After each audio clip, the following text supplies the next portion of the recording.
बिस्मिल्लाहिर्रहमानिर्रहीम। अस्सलाम वालेकुम बच्चों। आज के लेक्चर में हम चैप्टर नंबर 4 के रिमेनिंग शॉर्ट क्वेश्चंस को देखेंगे।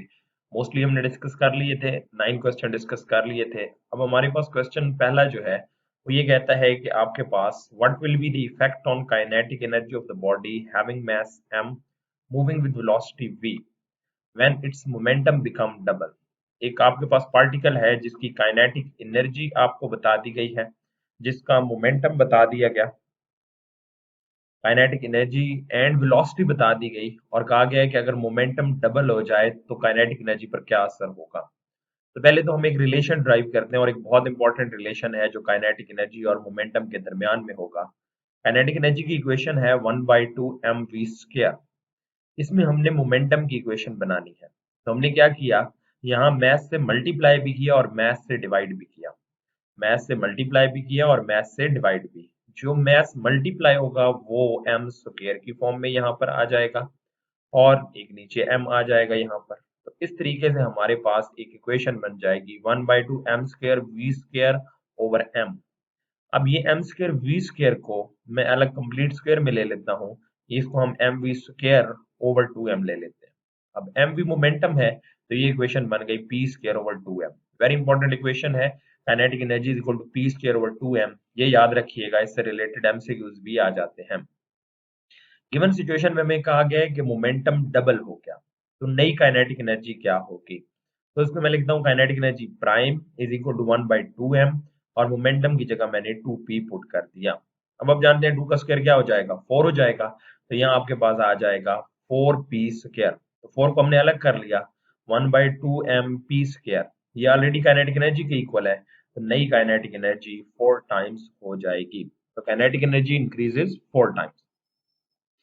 नेक्स्ट क्वेश्चन, जो लास्ट क्वेश्चन है वो कहता है does the international space station having gravitational potential energy और काइनेटिक एनर्जी एक्सप्लेन।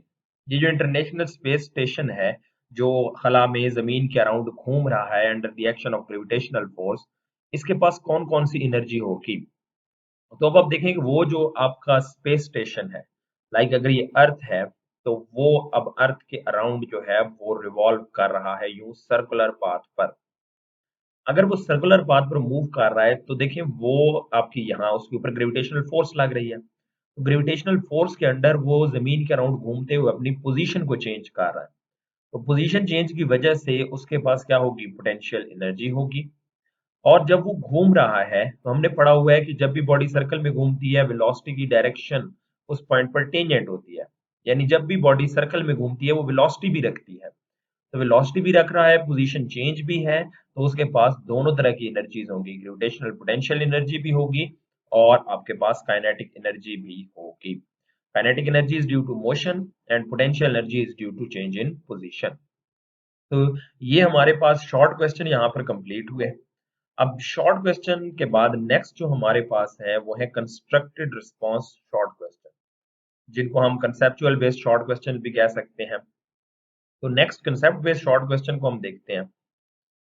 पहला जो शॉर्ट क्वेश्चन है कंस्ट्रक्टेड रिस्पांस क्वेश्चंस में, पहला क्वेश्चन है कि when will you say that the force is conservative to give two conditions.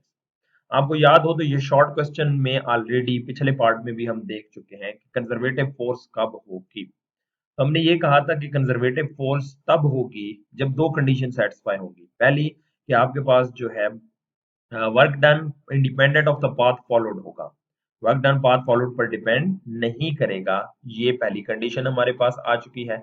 और दूसरी कंडीशन है कि work done in a close path by the conservative force is zero. ये दो कंडीशंस हैं जिनका सेटिस्फाई होना लाजमी है, तब उस फोर्स को हम कहेंगे कंजर्वेटिव फोर्स, वो इनिशियल और फाइनल पॉइंट पर डिपेंड नहीं करेगी।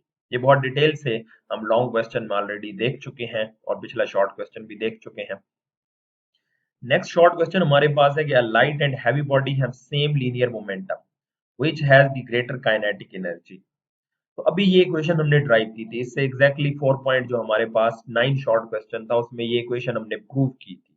मैं दोबारा प्रूव नहीं कर रहा, आप यहीं से वो एक कंडीशन देख लेंगे। ये इक्वेशन थी kinetic energy is equal to P square over 2m। कहते हैं एक लाइट बॉडी है और एक हैवी बॉडी है, दोनों का मोमेंटम सेम है। अब ये जो P वाला फैक्टर है ये सेम आपके पास हो गया। अगर मोमेंटम कांस्टेंट है तो आप देख सकते हैं काइनेटिक एनर्जी और मास का कौन सा रिलेशन है, इनवर्स रिलेशन है। काइनेटिक एनर्जी और मास का इनवर्स रिलेशन। अब ये स्पेशल कंडीशन है, ये स्पेशल इक्वेशन है। नॉर्मली काइनेटिक एनर्जी और मास का डायरेक्ट रिलेशन होता है, लेकिन यहाँ देखें अगर मोमेंटम को कांस्टेंट कर दिया तो काइनेटिक एनर्जी और मास का इनवर्स रिलेशन है। तो आप खुद बता सकते हैं कि अब जिसका मास कम होगा उसकी काइनेटिक एनर्जी ज्यादा होगी। So lighter mass should have greater kinetic energy as compared to the आपके पास जो हैवी बॉडी है। तो ये बहुत इंपॉर्टेंट कंडीशन जैसे मैंने पहले बताया लाजमी याद होनी चाहिए। आपके पास नेक्स्ट क्वेश्चन है 4.3। Motorcycle is running with constant speed on horizontal track. Motorcycle move कर रहा है कांस्टेंट स्पीड के साथ हॉरिजॉन्टल ट्रैक पर, मतलब यूं स्ट्रेट लाइन में वो मूव कर रहा है, सीधी लाइन में। Is any work being done on the motorcycle if no net force is acting on it? क्या ग्रेविटी इस मोटरसाइकिल पर कोई वर्क करेगी?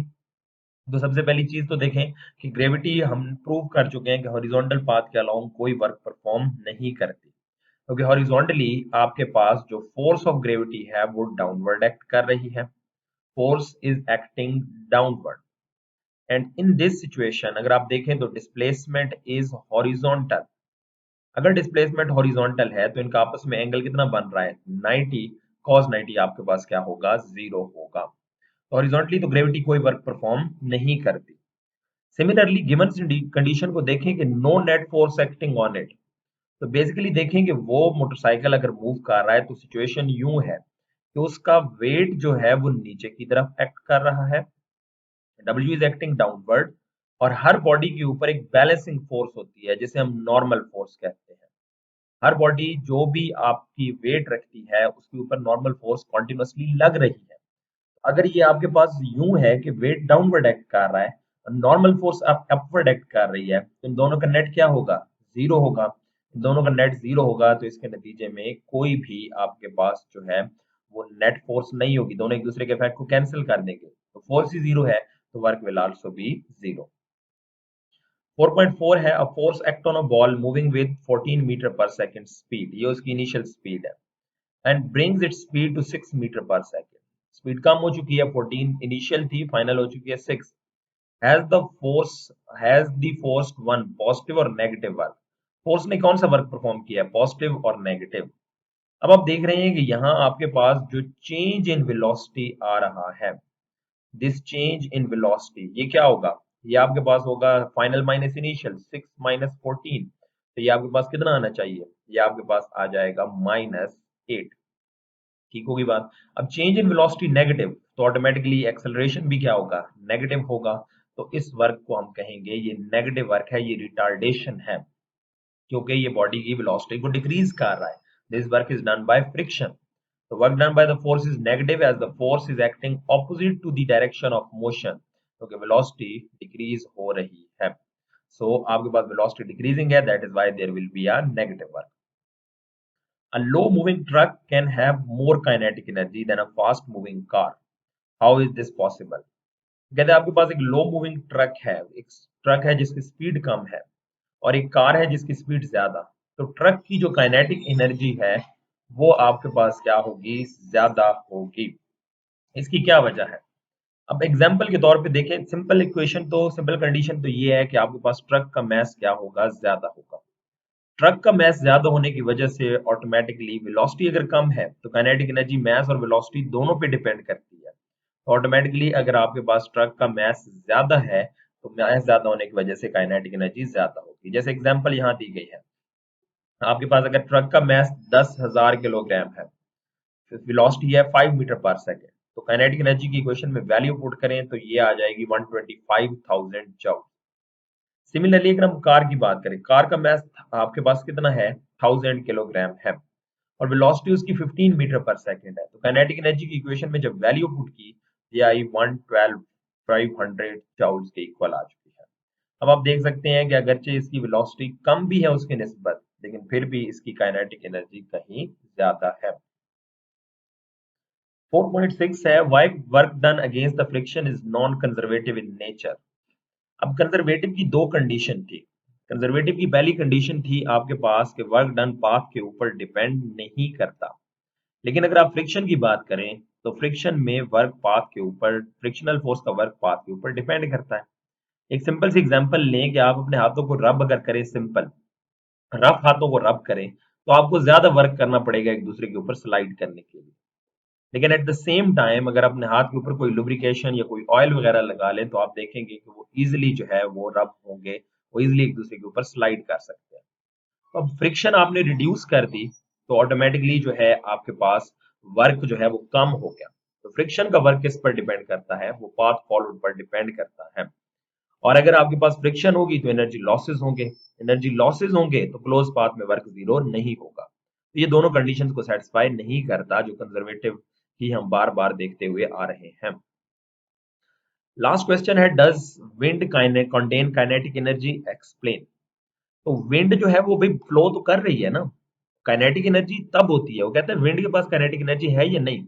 अब आप जानते हैं कि काइनेटिक एनर्जी तब होती है जब वेलोसिटी होगी, वेलोसिटी होगी तो काइनेटिक एनर्जी भी होगी। क्या हवा मूव कर रही है? हवा के पार्टिकल्स, हवा फ्लो कर रही है? बिल्कुल फ्लो कर रही है। अगर हवा फ्लो कर रही है तो उसके पास वेलोसिटी है, और अगर वेलोसिटी है तो उसके पास काइनेटिक एनर्जी भी होगी। तो yes, wind contains the kinetic energy. Kinetic energy motion of the body की वजह से है। विंड के पार्टिकल मूव कर रहे हैं तो they have the kinetic energy. And wind mills अक्सर डिवाइसेस आपने देखी होगी जिनकी मदद से हम इस काइनेटिक एनर्जी को फिर इलेक्ट्रिकल एनर्जी में भी कन्वर्ट कर रहे होते हैं। तो ये बच्चों हमारे थे शॉर्ट क्वेश्चंस और कंस्ट्रक्टेड शॉर्ट क्वेश्चन। उम्मीद है आपको समझ आ गए होंगे। ये पीडीएफ भी आपसे शेयर हो जाएगा, आपने इसको अच्छे से देख लेना है, समझ लेना है। कोई क्वेश्चन हो तो आपने अपने लाजमी टीचर से डिस्कस करना है। आज के लिए अल्लाह हाफिज बेटा, इंशाल्लाह मुलाकात होगी नेक्स्ट लेक्चर। अल्लाह हाफिज।